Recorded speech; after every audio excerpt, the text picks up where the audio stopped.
بسم اللہ الرحمن الرحیم الحمد للہ کفا وسلام علی عبادہ الذین اصطفى اما بعد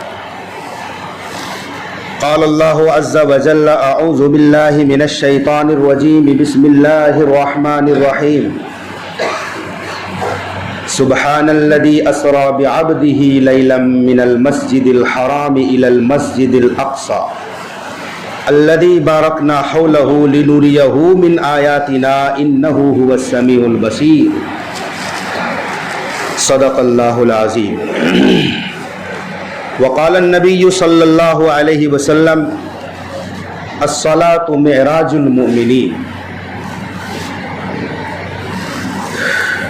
معراج کی رتیا دھوم اٹھی ایک راج دلارا آوت ہے لولاک کا صحرا سر سوہت وہ احمد پیارا آوت ہے حوروں نے کہا جب بسم اللہ غلمان نے پکارا الا اللہ خود رب نے کہا ما شاء اللہ محبوب ہمارا آوت ہے جبریل امی یہ کہتے چلے اے عرشیو تمرے بھاگ جگے تعظیم میں سب ہو جاؤ کھڑے سردار تمہارا آوت ہے یاسی کی چمک ہے داتن میں تاہا کا کرشمہ آنکھن میں والفجر کا جلوہ گالن میں وہ عرش کا تارا آوت ہے حضرات معزز سامعین کرام دنیا میں جب انسان کے اوپر آزمائشیں آتی ہے کوئی بیمار پڑ جاتا ہے پھر افاقہ ہوتا ہے مصیبت زائل ہوتی ہے دکھوں کا پہاڑ ہلکا ہوتا ہے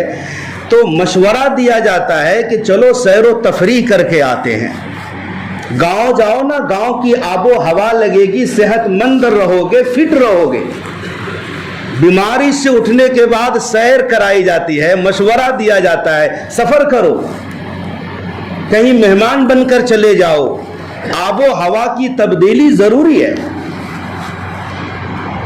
تو باپ بازار لے جاتا ہے ننیال لے جاتا ہے گاؤں کی آب و ہوا کھلاتا ہے کوئی عمرے میں چلا جاتا ہے اور کوئی امریکہ کی سیر کراتا ہے جو جس قابل اور حیثیت کے لوگ ہوتے ہیں اسی طرح کی سیر ہوتی ہے لیکن چنانچہ ہم دیکھتے ہیں پیارے آقا حضرت محمد مصطفیٰ صلی اللہ علیہ وسلم کے اوپر جب دکھوں کا پہاڑ اترا آپ کے اوپر ناپاک اوجڑی ڈالی جاتی آپ کے گلے میں چادر کا پھندا لگا کر کھینچا گیا آپ کی بیٹیوں کو طلاقیں ہوئی راستے میں کانٹے بچھائے گئے اور پھر طائف کے وادیوں میں ظلم کے پہاڑ توڑ دیے گئے آپ کے نالین مبارک خون سے لہو لہان ہو گئے آپ کا چلنا دو بھر ہو گیا تو رب نے فرمایا میرے محبوب ہم آپ کو ایسی سیر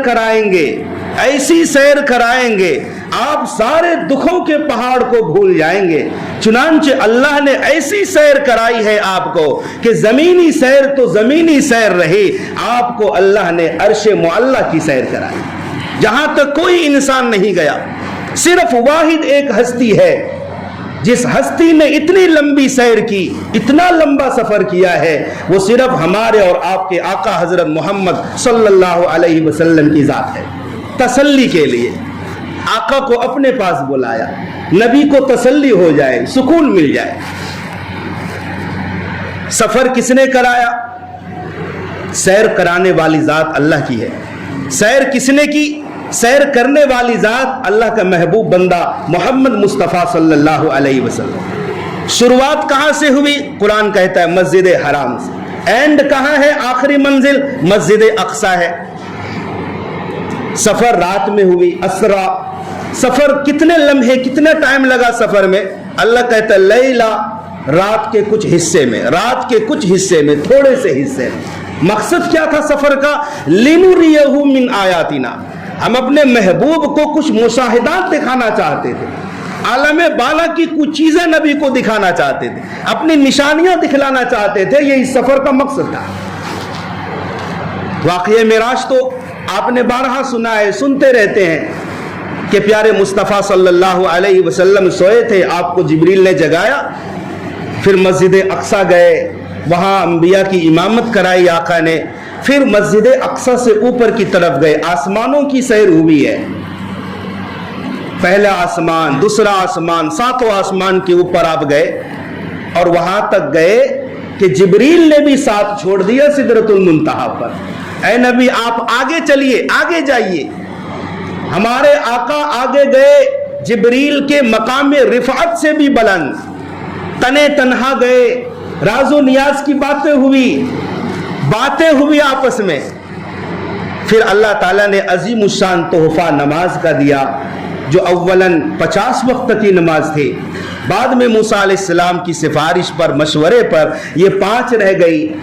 پھر آپ نے جنت جہنم کو دیکھا۔ ٹائم کتنا لگا؟ رات کا تھوڑا سا حصہ۔ یہ ہزاروں سال کا سفر تھا، ہزاروں سال کا سفر تھا۔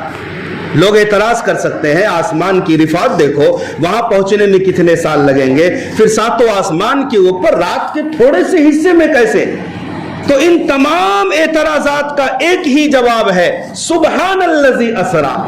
گیا کون اس کو مت دیکھو، سیر کرائی کس نے ہے اس ذات کو دیکھو، جو اللہ آدم علیہ السلام کو جنت سے نیچے اتار سکتا ہے، جو اللہ عیسیٰ علیہ السلام کو زمین سے اوپر لے جا سکتا ہے، جس اللہ کے حکم سے لاکھوں فرشتے روزانہ آتے ہیں زمین پر، لاکھوں پھر روزانہ واپس جاتے ہیں، اس اللہ کی عظیم قدرت کے سامنے رات کے تھوڑے حصے میں اپنے محبوب کو اتنی لمبی سیر کرا دے، اللہ کے لیے کوئی مشکل بات نہیں ہے۔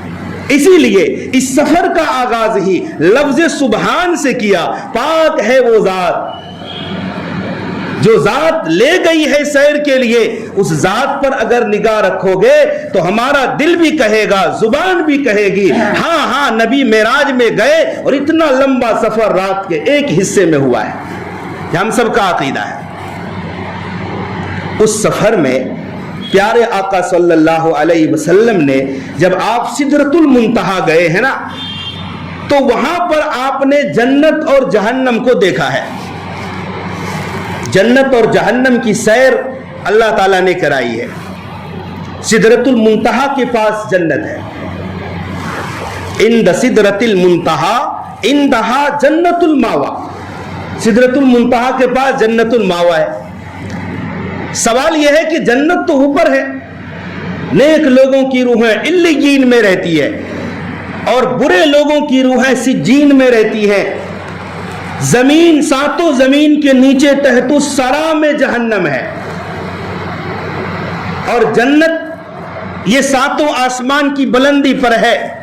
لیکن نبی نے دونوں کو ملاحظہ کیا، آقا اور جہنم کے درمیان جتنے پردے حائل تھے اللہ نے سب کو ہٹا دیا، گویا تشت میں رکھی چیزیں آپ دیکھ رہے ہیں۔ جنت کو بھی ملاحظہ فرما رہے ہیں اور جہنم کو بھی ملاحظہ فرما رہے ہیں، دونوں اکٹھے نہیں ہیں۔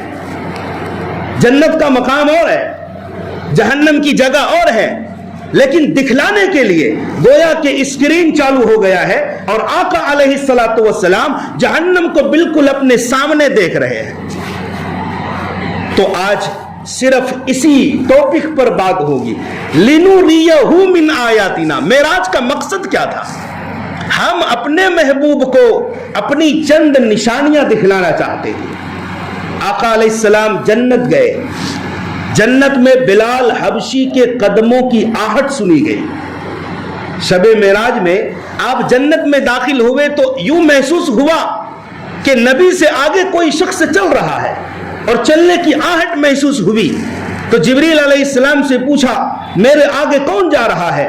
جبریل علیہ السلام نے کہا یہ بلال حبشی رضی اللہ تعالیٰ عنہ۔ سبحان اللہ، حبشی ہے، غلام ہے، پاس کچھ نہیں ہے، لیکن مقام دیکھو کہ نبی نے بلال کے مقام کو جنت میں اپنے آگے چلتے ہوئے دیکھا ہے۔ پھر کیا دیکھا؟ یوں محسوس ہوا، مسند احمد کی روایت ہے کہ کوئی شخص قرآن پڑھ رہا ہے جنت میں۔ تو جبریل سے پوچھا کہ یہ کون پڑھ رہا ہے؟ بتایا گیا یہ حارثہ ابن نعمان کی آواز ہے۔ جب بھی وہ دنیا میں تلاوت قرآن کرتا ہے اللہ تعالیٰ جنت میں اس کی تلاوت کی آواز کو سنواتا ہے۔ پوچھا گیا کون ہے؟ کہا حارثہ ابن نعمان ہے، اس نے ماں کی ایسی خدمت کی ہے نا کہ اللہ تعالیٰ کو بہت پسند آیا اور ایسے خلوص سے تلاوت کرتا ہے یہ بندہ کہ جب بھی یہ تلاوت کرتا ہے جنت کو اس کی قرآن کی آواز کو سنائی جاتی ہے۔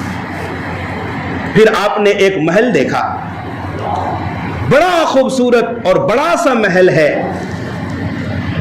تو مجھے خواہش ہوئی کہ اس محل کو اندر سے جا کر دیکھا جائے۔ پھر اے عمر یہ تمہارا محل تھا۔ میں نے سوچا کہ عمر غیرت مند انسان ہے، غیرت آئے گی، اس لیے مجھے تم سے حیا آئی، تمہاری غیرت یاد آ گئی، تو میں اس محل میں داخل نہ ہوا۔